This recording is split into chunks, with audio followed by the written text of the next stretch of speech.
نن سبا ډېر خلک دا وایي چې مونږ خو اولاد ته خپلو بچیانو ته نصیحت کوو خو د مونږ خبره نه مني د مونږ د خبرې په دی باندې اثر هم نه کوي مونږ څه وکړو د اشکال جواب دا چې کله مونږ خلکو ته وایي چې تاسې خپل بچیان دین طرف ته راوړئ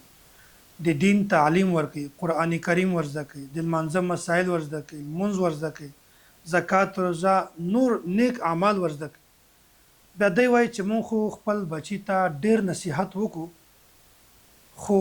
عمل نه پې وشو وجه څه شی ده چې ماحول او معاشره دومره خرابه ده چې د ما بچی په دا بل طرف باندې ولاړی او دا ده چې ما کومې لارې ته دی راوست هغه لارې نه کړه اختیار بله لاره اختیار کړه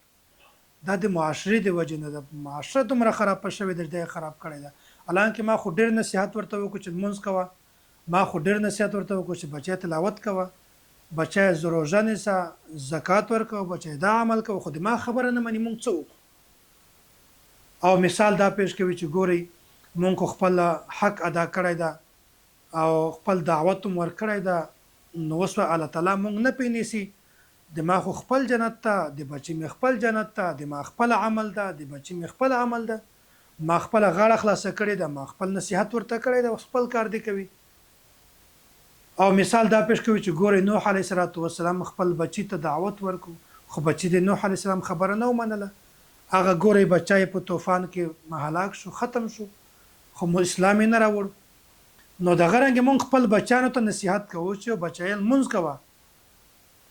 نو روژه نیسه زکات ورکوه تلاوت کوه نیک عمل کوه خو نیک یې اوس مونږ څه وکړو دا بنیادي سوال د ډېرو خلکو په ذهن کې شته الله تعالی دې په دغه آیت کې دغه سوال جواب ورکړی دی یا ایها الذین آمنوا قوا انفسکم واهلیکم نارا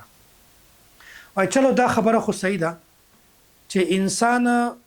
خپل بچی ته دعوت ورکړی د اصولی تربانی خدا خبره ټیک ده چې کوم انسان خپل بچی ته دعوت ورکي نصیحت ورته وکي او حتی الامکان زیات نصیحت ورته وکي ډېر زیات کوشش پورې وکړي نو بیا د بچی د ګناه وبال په پلار باندې نشته پلار بر یو ذمه ده خو اوس به دا ګورو چې آیا پلار په خپل بچی باندې مهنت څومره کړی ده که چیرې مهنت حتی الامکان ډېر زیات کړی وي بیا خو پلار بر یو ذمه ده خو آیا د پلار مهنت څومره کړی دا به ګورو د یو مثال په ذهن کې کېنویا لکه څرنګه چې دغه الله تعالی قرآن کریم کې بیانوي یا ایها الذین آمنوا قوا انفسکم واهلیکم نارا دالته د نار ول لفظ استعمال کړی دا اشاره ورکړی دا چې خپل اولاد د ګناهونو داسې بچ کوي لکه خپل بچی چې تاسو د ور نه بچ کوئ مثال کے طور پر په یو ځای باندې ور لګیدلی دا او بچی ور روان ده او بچی ډېر په شوق سره په محبت سره ور روان ده چې دا خو ور ده دې ته به زه ور ودانګم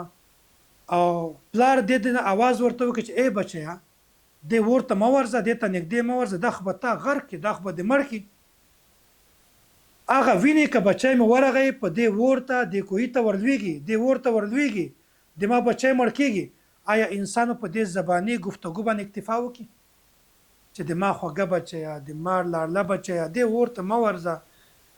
ورځه دې ورته په دې کې هلاکېږي په دې کې مړ کېږي په دې کې غرق کېږي آیا یو انسان په دې خبره باندې صرف اکتفا وکړي که څوک د دې نه سبا تپوس وکړي چې ته خو هلته ناست وې بچی دې ور ته ور روان و نو تا رامنې کولی نه شوی نو ته په دې خبره باندې خلاص شي چې ما خو هغه ته ډېر نصیحت وکړو ډېر مې پوه کړو خو نه منې که د اوس ما څه کړي وای نه کله نشي کولی په دې خبره باندې نه خلاصېږي بلکې چې کله تر څو پورې تا بچی را نیولی نه وي خپلې غېږې سره دې ټینګ نیولی نه وي را بچ کړی نه وي هغې وخته پورې تا ته کله هم سکون نه میلاویږي د تا زړه ته سکون نه میلاویږي تا ته تسلي نه میلاویږي تا ته خوښي نه میلاویږي هم پریشانه به وي چې یالله زه دا بچی څرنګه را بچ کړم کله را بچ کړم چې څو پورې تا غېږه کې لس ټینګ را نیولی نه وي هغې وخته پورې تا ته سکون نه میلاویږي نو آیا بچی چې ته دین طرف ته راوړې تا دومره مهنت پورې کړی ده صرف دا ده چې بچی دې لمونځ نه کوي دا ورته چې بچی لمونځ کوه صرف دا کافي نه ده بچی روژه نیسه دا کافي نه ده بچی تلاوت کوه صرف دا کافي نه ده بلکې په دا پورې به دومره مهنت کوي لکه یو ماشوم چې ور ته ورلویږي او د ور نه د را بچ کولو کوشش کوي الله تعالی فرمایي قو انفسکم واهلیکم نارا د ور نه. آیا تا بچی پورې دومره مهنت کړی ده لکه تا بچی چې ور ته ورلویږي صرف په زباني گفتگو باندې ته اکتفا کوي؟ نه، دا کله هم نشي کېدلی. بلکې دې دپاره پکار ده چې ته به ورشي هغه منبوچی به راونیسي او د ور نه به بچ کړي، بیا به تا ته سکون میلاو شي، تسلي به میلاو شي. الله تعالی فرمایي وایي ګوره یو انسان چې کله دنیاوي ور ته یو ماشوم دنیا کې چې کوم ور ده عارضي ور ده دا ته ورلویږي، یو انسان زباني گفتگو، زباني نصیحت، زباني تربیت باندې د اکتفا نشي کولی، بلکې دی به ورځي خپل ماشوم به رانیسي او د دغه ور نه به بچ کوي. نو وایي هغه د جهنم ور چې هغه څه انتها نشته، د هغه حد انتها نشته، هغې نه د بچ کولو دپاره خپل بچي دپاره صرف زباني گفتگو کافي ده. وایي دا د سمجدار انسان علامت نه ده، دا پاگل ده. الله فرمایي چې خپل بچی د ور نه بچ کړي. ته د دنیا د ور نه چې کله بچی بچ کوي زباني گفتگو باندې اکتفا نه کوي چې بچی ته دا ور ته مه ورځه، بلکې رانیسې به یې دغسې چې کله تا بچی د جهنم ور ته لویږي رانیسې به یې. صرف زباني خبرې نه چلېږي په دې کې. رانیسې به یې چې جهنم ور ته مه ورځه، لمونځ کوه جهنم ور ته لویږي، روژه نیسه جهنم ور ته لویږي، د کور د اهل او عیال سره څرنګه تعلق ساته داسې مه کوه د جهنم ور ته ووځي. چې څو پورې ته داسې انسان کنټرول نه کړي، خپل ماشوم کنټرول نه کړي، هغه وخت پورې ستا نجات هم مشکله ده.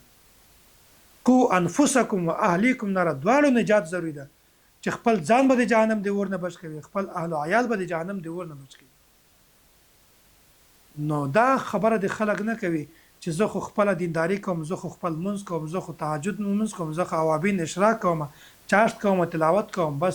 ما خپل کار دی، بچي مې خپل کار دی، ما خو ډېر نصیحت ورته وکړو نو نصیحت کار نه پې کوي، نو زه اوس څه وکړم؟ نوح علیه السلام صرف څو وخت نصیحت نه ورته کړی، نه 100 کاله یې محنت پورې کړی خپل ماشومانو پورې. هغه خو د خپل د دعوت د تربیت انتها پې کړې وه، خو هغې باوجود هم هغه اسلام قبول نه. آیا تا د نوح علیه السلام غوندې محنت پورې کړی ده؟ نو الله تعالی فرمایي لکه څرنګه چې د جهنم د اور نه د بچ کولو دپاره انسان صرف په زباني گفتگو باندې اکتفا نه کوي، دغه رنګ په دنیا کې چې کله انسان ور ته لویږي هغه باندې ته زباني گفتگو باندې اکتفا نشي کولی، نو د جهنم په اور باندې ته څرنګه اکتفا کوي؟ دغه رنګ نو بچی د جهنم د اور نه را بچ کوه. داسې محنت چې پورې وکړې بیا خبره نه ومنې بیا به یو ذمه یې، بیا د تا خپل کار ده، بچی د خپل کار ده. او چې دومره محنت نه پورې وکړې، کم محنت پورې وکړې، صرف ورته وایه چې لمونځ کوه، نو دا صرف د تا د براعت دپاره کافي نه ده.